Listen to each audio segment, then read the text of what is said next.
Hi, I'm with Lisa Ekus, who's in the culinary business, and I'll let her explain what it is, but she is an entrepreneur. She's helping other people in the field of culinary publishing, and I want to give her a chance to first tell us, Lisa, what is your company? Tell us what your company does. So thank you, Stephen. I'm Lisa Ekus. The company is the Lisa Ekus Group. We're in Western Massachusetts, and I've run it for close to 40 years. In a non-specific nutshell, what I like to say is we make dreams come true. What that means in a business jargon is we work with culinary professional chefs, cookbook authors, food writers, in several different areas. We are literary agents to help get their books published. We do media and PR work, some general consulting across the industry. We also, I media train, skill train, communications train for people. Used to be all for TV, radio. Now it's YouTube, on the internet. It's speech presentations, a lot of live culinary festivals, events, things like that. And we also match make. We take our client list, our talent, and we work with them as influencers with major corporations. And that actually has grown over the last 30 years and shifted dramatically. It's sort of a prime example of what started as a small offshoot of my company and has just gained so much traction. Could we go backwards a little bit? Could you do, rewind yourself, go back to the beginning? How did you get started? And then, how did you get started? Where did the company come from? It came out of my passion, and it came out of I always read, which sounds sort of basic, but I love books, and I knew I wanted somehow in my life's work to be involved with books.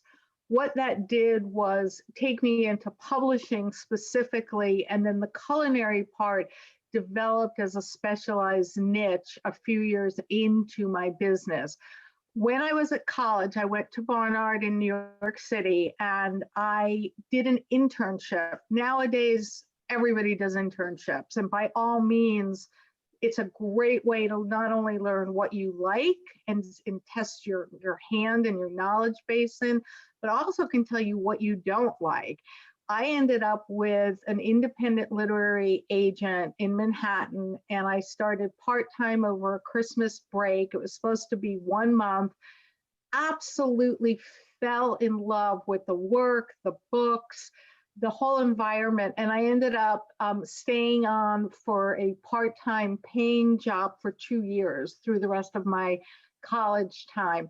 And that gave me a knowledge base. It gave me connections and resources in the industry. When I went to graduate from Barnard, and then it was pretty easy to get a job. People, there were recruiters, and they came in, and I had like 5 major publishers wanting me to come to work because I had 2 years of experience while I went to college. So I can't, and it's hard to get an internship. And often it has to be unpaid, but that's a really key. If you can do it, even if it's unpaid. So how did that transition into a business? Well, Random House, worked there for a year in book publicity, got an unexpected opportunity, which is also a point about sometimes the roads go off in a direction you never expect. And I was hired by an author who was a money manager on Wall Street. I thought, hey, I'm going to make a lot of money. My career is going to be in a direction. I worked there for a year, hated it, absolutely hated it. But I learned about finance. I learned about money, and I learned a whole other skill set, and I helped him grow his business. And then I was fired. Little known fact. I was fired. I still don't know why. It took me 10 years to get over, because how could I have not done my job? And I still don't have an answer for that, but I actually think, and this is a little self-aggrandizing, but I think I was threatening in some way. I mean, and this was a time, this is a long time ago. This is about 40 plus years. Women were in the those kind of more powerful or assertive positions, I was asked to help grow the company, and I did. And I didn't think that it could possibly backfire. It did, but what it allowed me to do was immediately, because I had financial experience, jump 3 levels and go back into publishing and being a senior manager in a big company, Crown. So I used that to parlay, and I could bring something to the table. And then I got married, because remember, it was 40 years ago. And what happens, you get married and then you go where your husband is working. And we had to move to Massachusetts, another big challenge. The piece that got me where I am is that there was nothing like what I had been doing or wanted to do. And so I was like, well, I want to stay with books. I want to stay with doing publicity work. And I went to the head of the publishing department where I work. And at that time, there was no remote work. There was no telecommuting. You didn't have computers. I mean, it was so crazy. And I convinced them to let me take a handful of clients and work on behalf of the company. So I came in with a small base, but I was able to say, all right, here's my skill. I'm going to do this from home. At the beginning, I had to take a bus in every 10 days to show my face like I really was working, and here it is. You know, we didn't do fax. I remember thinking, do I need a fax machine? Is this email thing going to catch on? You know, it makes me sound like a dinosaur, but it was the way things move and change these days was just a whole other world. So I'm doing this for like a year and a half, and I'm loving it, but I'm like, all my clients are coming from one source. That makes me really dependent on making sure that that connection, those contracts last. Probably not the best idea. I did not, well, what I had was some mentors, which was the woman who had employed me when I was in college. So I had a sounding board. I had someone who really wanted to help and see me succeed. So I could go to her and say, hey, what do you think of? And she's still my mentor. I mean, it's amazing and wonderful. But what I didn't have was the support of other women. There weren't groups, there weren't business groups. There was nobody to ask, well, what should I charge? What do I do? How do I handle this? Not the advice you want, but I made it up. I just made it up as I went, and it either flew or it didn't, or it didn't. And that's how I learned. I paid attention. I did find that I often undervalued my work in terms of financially putting a price tag on it. So slowly, it's like, do I want a lot of work, or am I afraid of what if it's too much money? So I learned. I spent a lot of time in my head processing and thinking about what makes sense. I followed my gut. If I wanted to do a project, then I did it. And sometimes it worked and sometimes it didn't. Or if I wanted to go in a certain direction, when I was in the early years of the business, a lot of what was going on was in-person author tours. I would book the media, the TV, the radio, the special dinner, the print interviews. And what I was hearing, took me a little while to pay attention, but what I was hearing was the producers saying, well, I don't know what recipe they should make. Well, how are we going to do this? We don't have a kitchen. It was all questions. And my authors were like, we don't know how to do a demo live on TV. What do we do? So I put together a media course. It was like, well, there's a need, there's a niche. Again, I made it up. I mean, I knew what I was doing because I kept learning, I kept growing, but no one said, oh, here, do you want to do it? I sort of created it. When you talk about learning, you said, I keep on learning. Like, was just, I know you made it up, but there's got to be some way that you can, so were there any models to follow? And I know in those days, there wasn't there was TV, but there wasn't the internet piece. But how did you I asked questions. I would talk to the producers. Tell me more. What to you makes a good segment? What do you want to see? I asked a million questions, and my last question usually is, what haven't I asked you that you think I should know? And I can't, that's sort of like this great secret gift because people want to share. And even if I'm presenting something at the end, I might say, I'll say, so is there something I didn't tell you or that you want me to know about your business or you? And it's a great learning tool. Of course, I read, I read magazines and I read newspapers. There wasn't a lot to read on the internet, but I asked for feedback and I didn't take constructive criticism, feedback negatively. I used it to learn. That feedback tool is invaluable. Yeah. So often we go in, but we don't ask to take out. Sometimes that I think about entrepreneurs that I've worked with, they feel like if they're not confident and know all the answers, that if they ask the questions, they'll look like they're weak and not valuable. What are your thoughts about that sort of your ability to sort of ask about that, almost asking your customers what you could do better? And some people are like, I need to have all the answers, so I'm not really comfortable doing that. Right. I think that's a major fallacy and trap that a lot of entrepreneurs fall into.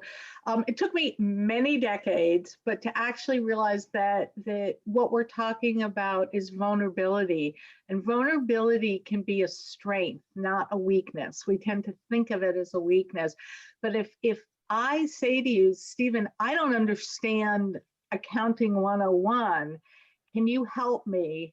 Or what course do I need? Or what reading should I do? Most of the time you're flattered because I'm asking you for something. There are people who are always going to think they need to have all the answers. One of my basic tenets is it's okay to say, I don't know, but let me find out. Let me do the homework. There is no way we can all know everything, and we make mistakes. We're gonna make mistakes, and I mean, it's why incredibly successful businesses of 50 years or 100 years go under. Everything changes, and you have to go in with like major vulnerability of what is this telling me?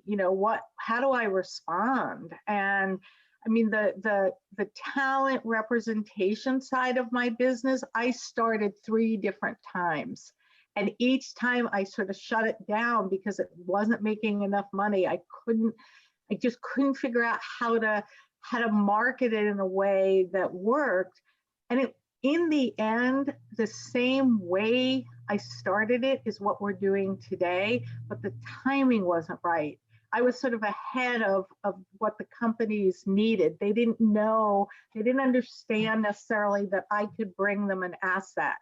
So sometimes you're shelving something, but don't throw it away. Put it in the manila folder, or put it in your e-folder, but it has lessons to take forward.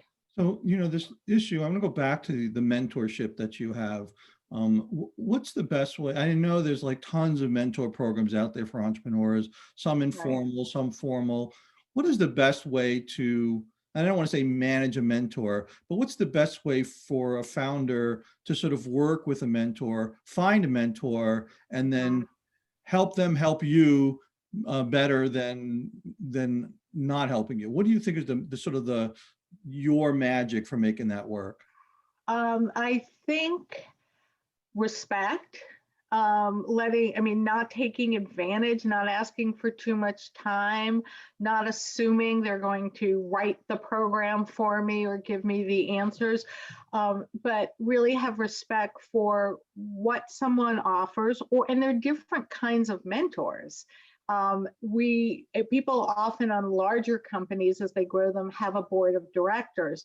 One of the things that I did was set up a friend board of directors, people I admire that have small successful businesses, because mine is, even though we work globally, the business construct is small. So I would go to them and say, can I bounce an idea off you? Can we take a half an hour? So, and I would come in prepared. It wasn't just, okay, I'm thinking about such and such. What do you think? I treat it like a business proposition or a business meeting. I'm very appreciative. I don't, if you ask for somebody's time and knowledge, and I ask questions, what put you on your way, Stephen? What did you read, or who did you talk to? I ask for a lot of advice. If you want, as I say, if you want money, ask for advice. If you want advice, ask for money. Asking for a lot of advice on, where have you found the best information for communication, social connection, staff interaction, identify where your weaknesses are as well as your strengths, and build a support team. It doesn't have to be paid or part of your staff. Use it wisely and frequently. That doesn't mean every day, but frequently. I know behind you are a lot of cookbooks, which is I think you have Right. the largest collection of cookbooks in some, I don't even know. We're waiting for our Guinness appointment. There you go. Hopefully, they take a while, but we believe I have the largest personal collection of cookbooks in the country. So getting off the cookbook topic for a moment, are there some business books that you've read along the way that have actually helped you think about the way you do things, or it's all about cooking? I buy a lot of business books. I don't read a lot of business books. That's sort of a secret. They come out. There's so much to them. I have read certain ones that are classics, but I try to talk to people who are living the business world, because I'm more interested in that personal connection. I go to workshops, I go to conferences, I listen occasionally to podcasts, but I like the personal interaction. So for me, I figured out, how do I learn best? What motivates me? And I belong to an incredible organization that's global, Women Presidents. They recommend books. If in this group of really smart women who have these very successful businesses, if they say, this is a book that really helped me, I pay attention and I sort of winnow down. Business books have their place, there's no question, but I will trust my gut. Part of this is I'm 40 years in, but I'll trust my gut over business books, and partially right now because it's a whirlwind. By the time a book gets published, things have changed. And so you have to stay current without losing your core values or motivations or learning styles. How do you stay? I mean, I know the publishing center is not Western Massachusetts. Right. So how do you, especially now in a pandemic, like how do you stay current with your industry when the industry is, hundreds of miles away? Actually, it was a much harder at the beginning of my career than now, because people are all over the place and it is all virtual and it's all Zoom or Teams meetings. I read and I talk. I have one-on-one, old-fashioned phone conversations with clients to talk about what are they seeing, what are they doing. I have a client who lives in the North Carolina, Raleigh-Durham area. She's from Guatemala. She's working on this huge book. During the pandemic, we started talking and we talked about how hard it is to get ingredients. What does that mean in terms of a trend? What are people doing? It has to do with putting food up, but it's bigger than that. It's understanding, it's like, what do you do when you buy X and you don't use it all up? Well, there's now a whole DIY industry around ingredients and preservation and stocking shelves. And I have to pay attention to that. That's not just a pickling book. What does that look like?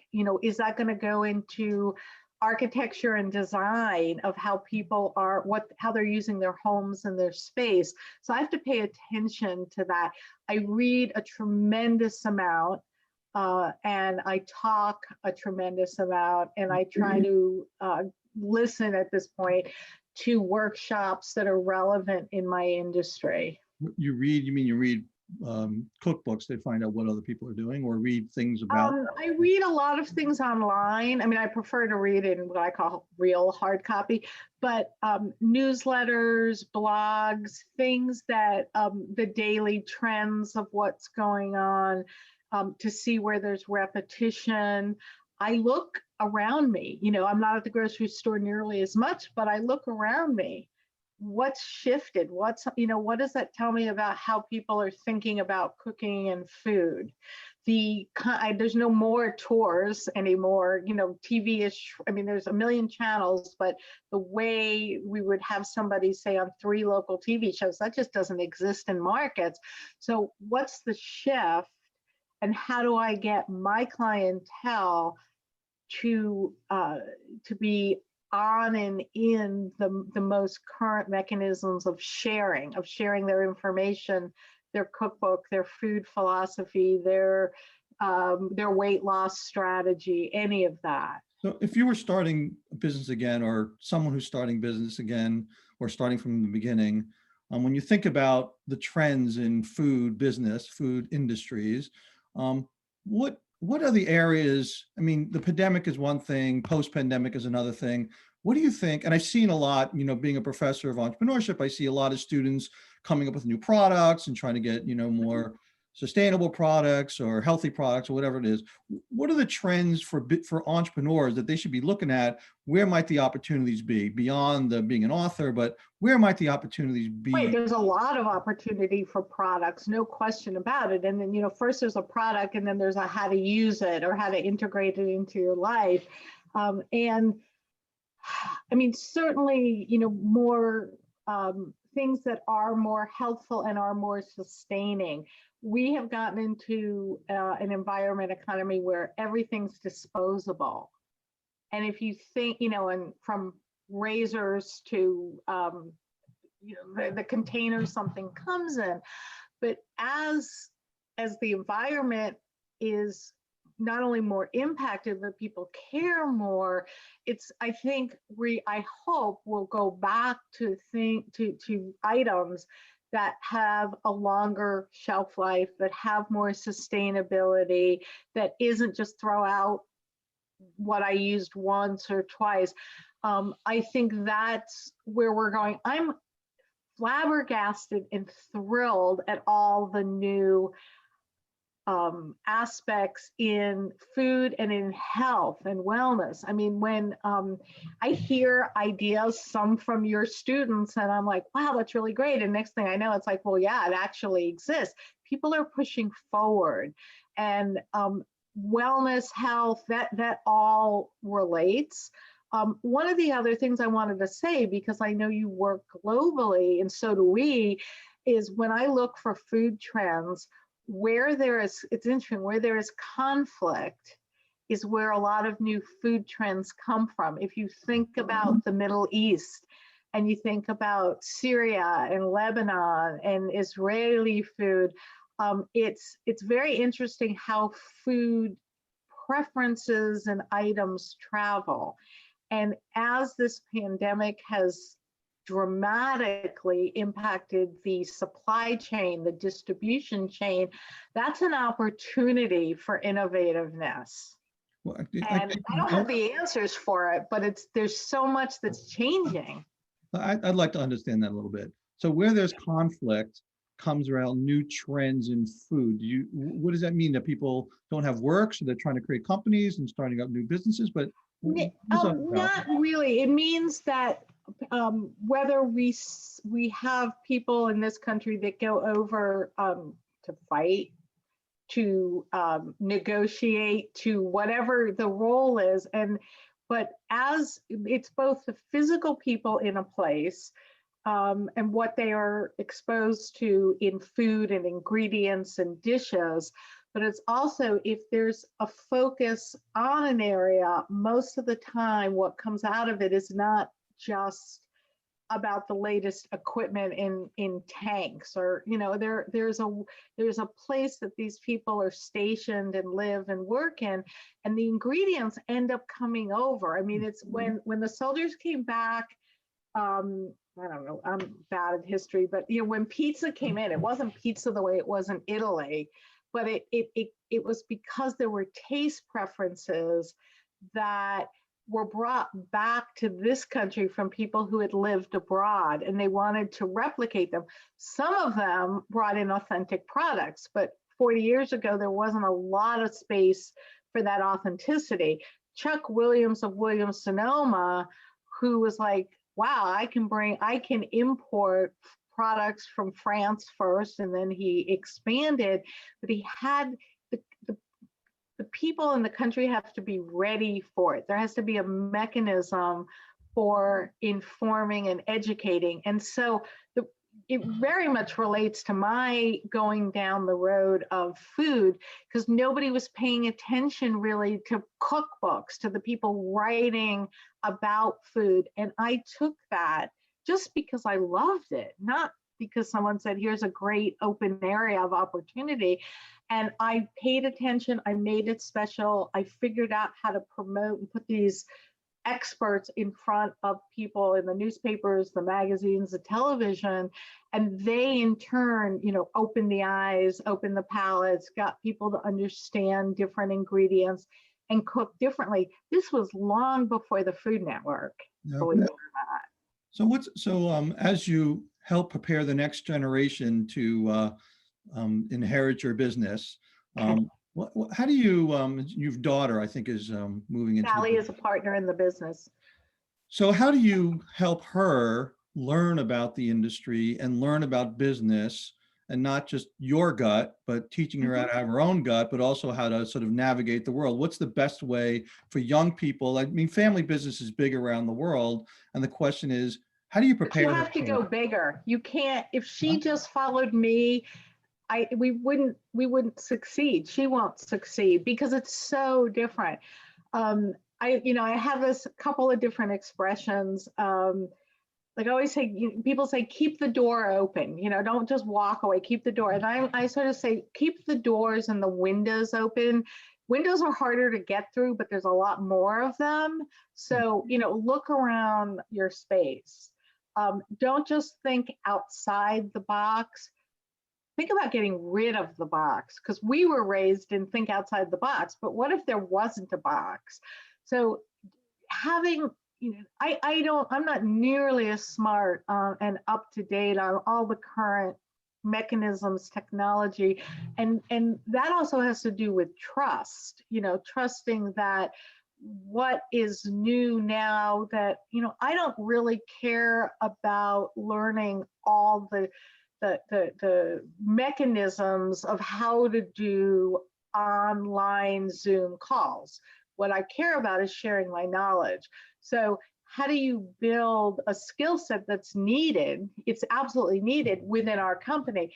I trust her to go and build that for us. Do you have any examples of something that she learned that did not come from you, that she's incorporating into the core of the business? A lot about social media, for sure. There weren't blogs, there weren't places for me to go and discover talent. She goes and actively searches for talent online, and she follows the trends, the people, the bloggers, and where in the beginning of on the literary agent side, everyone came to us and we either accepted or didn't. That was like 100% of how we got our clients. Now 90% is we go after them because we identify something that we think is saleable. And she really drove that shift of, who do I want? Who are we missing? What are we missing? One of the things I want to say that we did very well early without any intentional intent was have a very diverse clientele. hugely diverse without, saying, oh, we're going to do this or that. And that has positioned us, particularly in light of current politics and environment, in a very positive way. Yeah. I would think that, I mean, what comes to mind? I mean, you think about diversity, obviously there are different countries, goes back to your international piece where in places of conflict, but where do you think is the next food genre that may be sort of coming, growing and entering into our world beyond what has been there? And then I know the Middle East is growing in the area, but what do you think is next? I don't know if it's next as much, which is the crystal ball that I don't have, although I've done pretty well with sort of watching things evolve. But um, it's actually sort of a backwards thing in that it's that preservation. It's in food banking in our pantries. It's in full usage. We're seeing it now, but even when, and God willing, it'll be soon that, pandemic is over, the way people think, I think, has shifted greatly. And we're going to be, I hope, more respectful about the food and the ingredients. We have to be more mindful of health and what's in our food. And that's completely being validated by the huge rise of veganism, which has exploded. You may or may not want to be plant-based, but the reality is that there are aspects that speak to our health and our well-being and our self-sufficiency. I think I would say self-sufficiency would be the word that will grow other kinds of topics. I would think in your world, with the winter sort of emerging out, although we're having a warm weekend, which is not expected, but it's exceptional. And that everyone in the Northern Hemisphere is going to have to deal with the lockdowns and eating home more often. I'm assuming that cooking is growing because we're not going to restaurants like at least those of us are used to doing that. Is that? Yeah, home cooking is definitely increasing. However, it doesn't have a direct proportion to any of our sales growth, because people they would say, well, cookbooks must be soaring because people are eating at home more. Some cookbooks by some authors, but if you think about how much unemployment there is, if you think about, people are not necessarily going to go out and plop $35 down for a big full color book. I wish they would, and for the ones we represent, but most people cook four or fewer recipes from a cookbook. So for that value, and particularly with so much online that's free, so we have to think, where's the value in what we're offering? So our approach is bigger than a cookbook. It's how do we get our expert out there as an influencer or writing or speaking? So we have grown their brands for them, brand being the word of the moment, so that we represent people and their books are just one component. I would think that as the book sales in general shrinks, I'm assuming that the brand of these writers and their work is going to have more value, and maybe that's where the business is going to shift to. And how do you make money? Thinking of new business models for people with content expertise. There's got to be a new business model, because the free stuff is not going to make anybody any money except for the people delivering it somehow. So right, when everybody panicked about ebooks and no more hardcover books, I actually wasn't worried, because what we're selling is knowledge and content, and there's always a need for new content, and that comes from growing knowledge. What our challenge is packaging it, is putting a price tag on it. And we don't have all the answers. And I've pivoted my business. PR used to be 100%. And then it was 90%. And now it's probably 15 to 20%. But the talent representation, the influencer representation, and the contract work is really where the bulk of the income is, and it is reflected in how much more opportunities and options that our talent base has. It's not a linear road, it's a pretty broad spectrum. So I'm going to throw back your question to you. And is there something I didn't ask that I should have to provide value to these early stage entrepreneurs? Uh, Karma is a boomerang. Be kind to people. Don't dismiss them because they're just X. They have something to say, they have value. You may not go back to them for something, but I built relationships, which I think are critical because I grew them. I kept in touch, I had respect. And I always try to say, what can I do for you? Not this is what I either want or expect from you. Yeah, I think networking is critical because Right. and And you're it's hard now because there's no in-person conferences. So how do you do that? Zoom meetings, but pick up the phone too. Write a personal note. I mean, God knows our letter writing is like almost non-existent.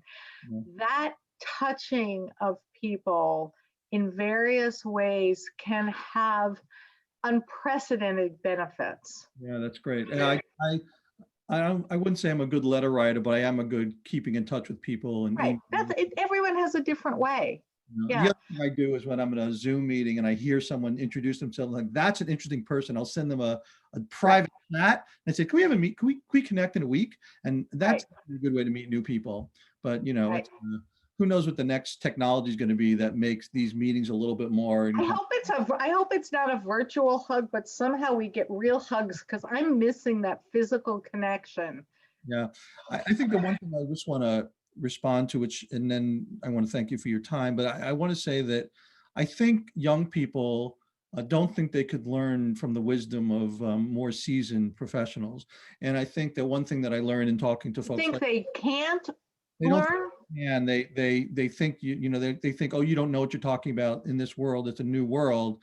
But I do think that if you ask people who are more experienced, you can ask them some questions because when you do it well in the analog world, when you move to the digital world, you could take some of the essence of what you've done and sort of say, well, how do we translate that into the digital world? And so I urge, the people I work with is to, you could talk to 25-year-olds and learn a lot.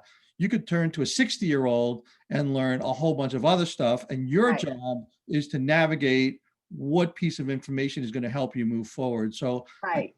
I mean, Right. I think that's really important that your point, just ask people and be curious all the time, Right. build that network, no matter who it is, because you never know when they can provide you value and you can provide them value as well. Absolutely. I mean, nobody cares that I used to type 123 words a minute because nobody cares. It's not relevant now.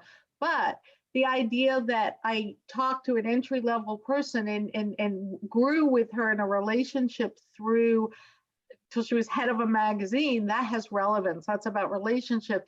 So I think everybody has most people have something to contribute. Yeah, and there's something about the physical book that we've lost. And the Mhm. question is, will there be new technologies that make that come back? Like, for example, I was thinking about this and I want to let you go because you've been here for a while, but I've been thinking about how to do the autograph virtually, right? So we get a book, we go to a book signing, they sign it. Well, how do we do that now? So there's got to be something around that. And Right, and that will happen. And the thing that we started to do before anyone was doing it was create book plates, which have been around, but you usually wrote your own name in them. But an author can still sign book plates and send it. It's nothing like meeting you, shaking your hands, having a conversation. But if you care about the autograph piece, there also is something about not being able to get something that makes it more valuable.